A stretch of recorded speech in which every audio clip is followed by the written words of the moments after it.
Form and content are terms that you hear often in almost any scholarly discussion of the arts. But what do they mean, and why are they so often paired up? At the most basic level, content can be defined as the subject of an artwork. In other words, what the artwork is about. Form is the means through which that subject is expressed. Another way to look at it is, content is what the artwork is about, form is how that meaning is presented to the viewer. The two terms are often paired because works of art need them both. Form and content are a team. They depend on one another. Content provides something to express. Form supplies the methods and techniques necessary for us to experience it. And form doesn't just allow us to see the subject, content. It lets us see that content in a very particular way. It lets the artist shape our particular experience and interpretation of that content. In the world of cinema, form is cinematic language. In other words, the tools and techniques that filmmakers use to convey meaning and mood to the viewer, such as lighting, camera angles, focal length, editing, moving camera, proxemics, mise en scène, and sound. In other words, the content of most of this DVD and textbook. If we consider the Juno scene analyzed in Chapter 1, the content is Juno in the waiting room. We could be more specific and say that the content is Juno thinking about fingernails and changing her mind. The form used to express that subject and meaning includes decor, the Dalian, juxtaposition, patterns, implied proximity, point of view, and sound. There are plenty of examples of the interplay between content and form on the short films disc that came with your textbook. Several times in Death to the Tin Man, director Ray Tintori expresses the love between the characters Bill and Jane. But he uses different form in each shot.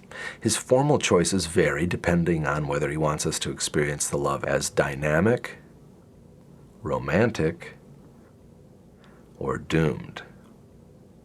This moment from Spam Coup is about the protagonist's elated anticipation of a year's supply of canned meat.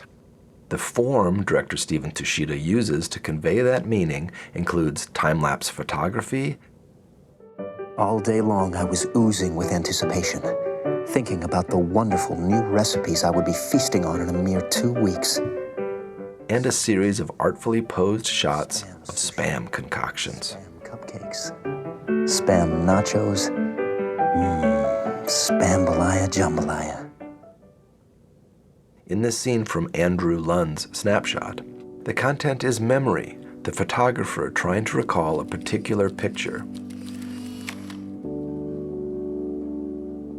The form is a progressive series of collages composited over the moving image.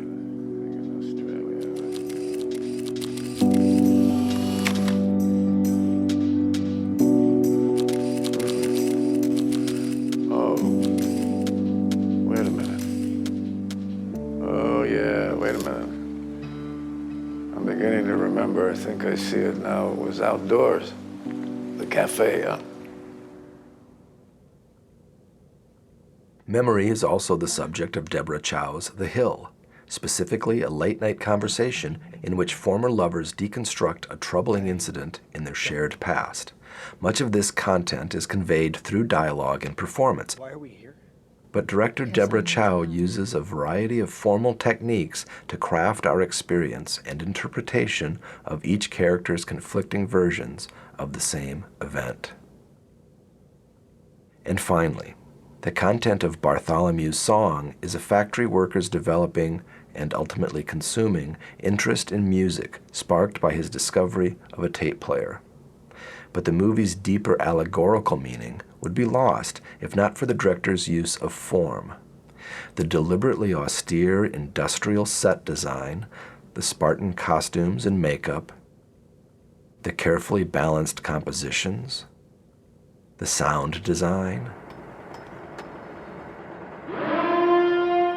and a series of meaningful juxtapositions transform this simple story into a metaphorical conflict between creativity and conformity.